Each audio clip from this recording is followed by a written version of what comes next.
दोस्तों, उत्तराखंड के चंपावत जिले में एक ऐसा गांव है जो कि गांव होने के बावजूद भी गांव नहीं रहा, क्योंकि इस गांव में इंसानों का नहीं बल्कि भूतों का कब्जा हो चुका है। इस गांव का नाम स्वाना है। यदि हम इस गांव को उत्तराखंड के मैप में भी देखेंगे तो ये मेन चंपावत सिटी से मात्र 20 किलोमीटर की दूरी पर स्थित है। इस गांव के बारे में कहा यह जाता है कि 25 फरवरी 1952 के समय एक पीएससी बटालियन यानी आर्मी की बस इसी गांव के रास्ते से गुजर रही होती है। उस बटालियन बस में ड्राइवर के साथ 8 पीएससी के जवान भी बैठे रहते हैं। उस दिन कोहरा इतना ज़्यादा लगा होता है कि उस बस ड्राइवर को मोड़ दिख नहीं पाती है और उनकी बस पहाड़ी से नीचे की तरफ गिर जाती है। जहां वो बस गिरती है उसी से जस्ट 20 मीटर आगे एक गांव होता है जिस गांव का नाम स्वाला होता है। जैसे ही बस खाई में गिरती है तो वो 8 पीएससी के जवान उस वक्त पर मरे नहीं होते हैं, बल्कि वे लोग घायल होते हैं और वो घायल अवस्था में ही गांव के लोगों से अपनी हेल्प मांगते हैं। तभी गांव के लोग वहां आ भी जाते हैं, लेकिन वो उनकी हेल्प करने के बजाय उनके सामानों से ही लूटपाट कर देते हैं। जैसे उनके पास उनके पर्स होते हैं, उनके पास पैसे होते हैं, उनके पास बंदूकें होती है, उनके पास कुछ रेडीमेड ड्रेसेस होती है। वो सारे सामान लूट पाट कर वो वापस अपने गाँव की तरफ चल देते हैं। पीएससी के जवान रात भर दर्द से काट रहे होते हैं, लेकिन उनको इलाज न मिलने के कारण फिर वे लोग वहाँ मर जाते हैं। उस वक्त गांव में 20 से 25 परिवारों का समूह रहता था, लेकिन कहा यह जाता है कि जब से पीएससी के जवान वहाँ मरे तभी से इसी गांव में अजीबोगरीब घटनाएं होना शुरू हो जाती है। जैसे कहा यह जाता है कि किसी को दिन में और रात में भूत दिखने लगे थे, तो किसी को ऐसा फील होता था जैसे कोई उनके साथ चल रहा है, कोई उनका पीछा कर रहा है या कोई उनसे मदद मांग रहा है। ये सब चीज़ें होने के बाद स्वाला के गाँव वालों के बीच में एक डर पैदा हो जाता है।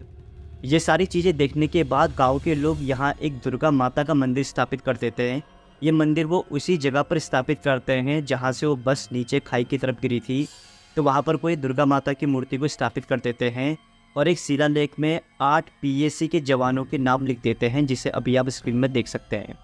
तो ये सारी चीज़ें करने के बाद फिर गाँव के लोग उनसे माफ़ी मांगते हैं, कहते हैं कि हमने जो भी गलत किया उसके लिए हम क्षमा योग्य हैं और कभी ऐसी चीज़ें नहीं करेंगे। काफ़ी सारे क्षमा याचन उनसे मांगते हैं, लेकिन उसके बावजूद भी उन आत्माओं को उन पर बिल्कुल तरस नहीं आता है और ये चीज़ें उनके साथ होती रहती है। इसका सबसे लेटेस्ट एग्जाम्पल उस समय का ये दिया जाता है कि वहाँ सहसे प्रधान का एक बेटा होता है। वो शाम के समय अपनी गाय को गोट में बांधने जा रहा होता है, तभी उसे दिखता है कि नीचे से काफ़ी सारी वाइट रोशनी चमक रही है। तो जब वो नीचे की तरफ जाता है देखने के लिए, तो फिर से वही नज़ारा देखता है जहाँ पर वो 8 पीएससी के जवान ज़ोर ज़ोर से चिल्ला रहे हैं कि हमें बचाओ, हमें बचाओ।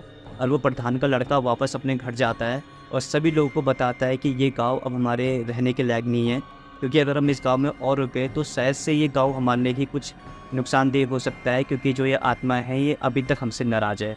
और ये सारी चीज़ें होने के बाद फिर यहाँ के ग्रामीण हमेशा के लिए इस गाँव को छोड़ देते हैं और ये लोग बसते हैं एक अलग गाँव में जो रोड के ऊपर होता है। जो पुराना वाला जो स्वाना गांव होता है वो होता है रोड से नीचे, जिसे अभी आप स्क्रीन में देख रहे हैं। और जो ये नया गांव अपने बसाते हैं वो बसाते हैं रोड के ऊपर, ताकि उनके साथ फिर ऐसी गतिविधियां ना हो सके। तो दोस्तों, अब आपको क्या लगता है कि वास्तव में स्वाना गाँव हंटेड है? क्या हमें यहाँ जाना चाहिए? क्या वो पीएससी के जवानों की घटना सच्ची है? तो आइए अब स्वाना गाँव के बारे में डिटेल में इन्वेस्टिगेट करते हैं कि वास्तव में यह गाँव हंटेड है या नहीं है, या ये सिर्फ एक अफवाह है जो पुराने लोगों के द्वारा या किसी एक अनजान के द्वारा इस अफवाह को यहाँ फैला रखा है।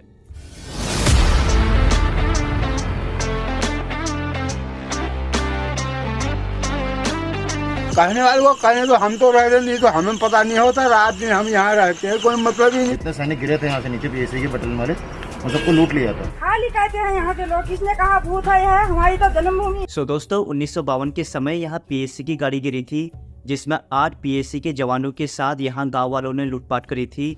लेकिन ये बात सही साबित नहीं हो पाती है, क्योंकि यदि 1952 के समय कोई 20 से 25 साल का भी कोई इंसान वहाँ रहा होगा जिसने इस सीन को वहाँ देखा होगा कि गाँव वाले कैसे लूटपाट कर रहे हैं, तो यदि हम उससे 2023 के समय में पूछते हैं तो ऑब्वियसली उसकी एज 92-93 साल से थोड़ी ज़्यादा होगी।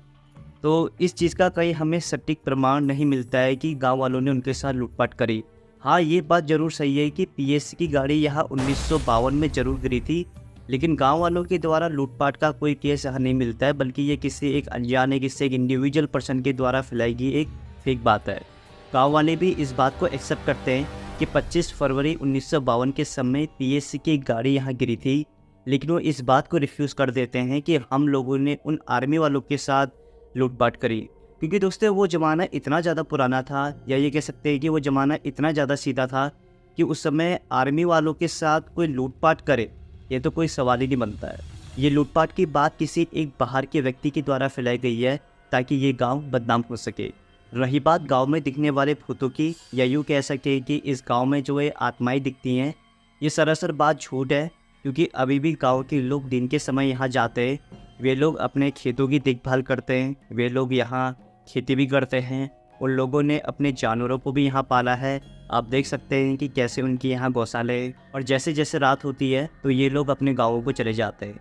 ये लोग अपने गाँवों को इसलिए जाते हैं क्योंकि यहाँ बिजली का अभाव है, यहाँ कोई बिजली नहीं है, और डेवलपमेंट जीरो होने की वजह से भी ये लोग यहाँ से चले जाते हैं। लेकिन अभी भी रात के समय यहाँ एक आध लोग इसी पुराने घर में रहते हैं, सो दैट कि वो लोग गांव की देखभाल कर सके। क्योंकि यहाँ सुअरों का बहुत आतंक है, तो सुअर इनकी फसलों को कहीं नुकसान ना पहुँचा दे या कोई और यहाँ नुकसान ना पहुँचा दे, तो गांव के अभी भी 1 या 2 लोग यहाँ रात के समय रुकते हैं और वे लोग अभी भी अपने गाँव की देखभाल करते हैं। तो दोस्तों, अगर यहाँ आत्माओं का या किसी भूतों का साया होता तो मुझे नहीं लगता कि गाँव में से कोई अकेला बंदा यहाँ आकर अपने गाँव की देखभाल कर रहा है। तो ये बात जिसने भी कह रखी है वो सरासर झूठ है। अब जानते हैं कि इस गांव को हंटेड किसने बनाया। इस गांव को हंटेड एक अंग्रेज़ ने बनाया। असल में उस अंग्रेज़ की कहानी ये है कि वो अंग्रेज़ यहाँ जाता है, लेकिन वो कोई गलत इंटेंशन से नहीं जाता। ये शायद से बात 1970 की है।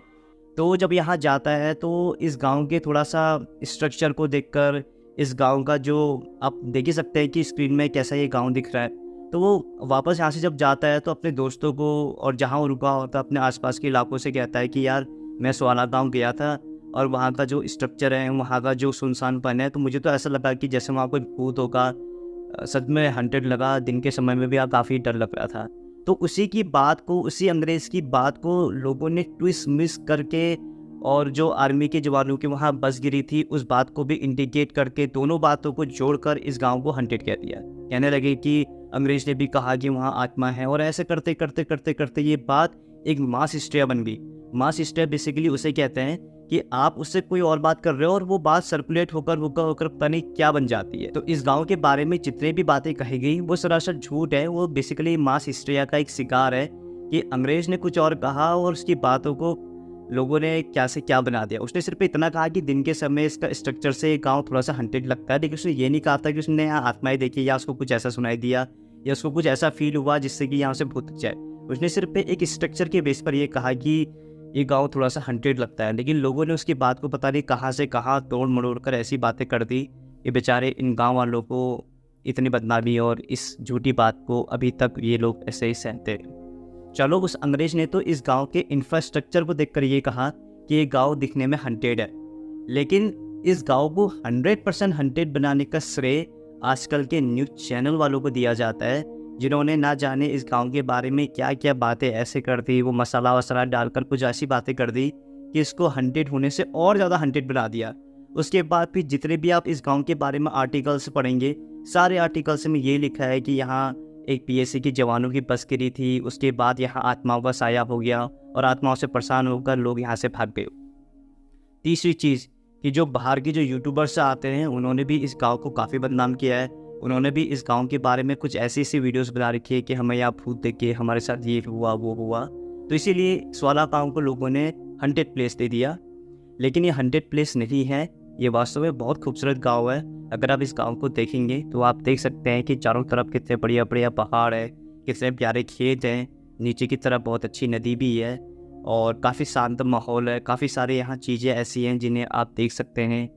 तो इस गाँव में आप ज़रूर आइए, लेकिन किसी एक फेक कहानी को मद्देनजर रखते हुए अगर आप यहाँ आते हैं और उसके बाद ऐसा कहते हैं कि यहाँ ऐसा हुआ वैसा हुआ, तो ये सरासर गलत है। क्योंकि हम इस गांव को ही बदनाम नहीं कर रहे, हम संपूर्ण उत्तराखंड को ही बदनाम कर रहे हैं, क्योंकि उत्तराखंड देवभूमि है, ना कि ये कोई भूतों की जगह है। तो दोस्तों, इस वीडियो को शेयर उसे ज़रूर करें जो लोग इस गाँव को बदनाम करते हैं, जो लोग कहते हैं कि ये गाँव हंटेड है, तो उसे ये वीडियो ज़रूर शेयर करें। साथ ही साथ नैनीताल मीडिया यूट्यूब चैनल को सब्सक्राइब जरूर करें, क्योंकि आने वाली वीडियोस और ज़्यादा इंटरेस्टिंग होने वाली है। बहुत बहुत धन्यवाद दोस्तों।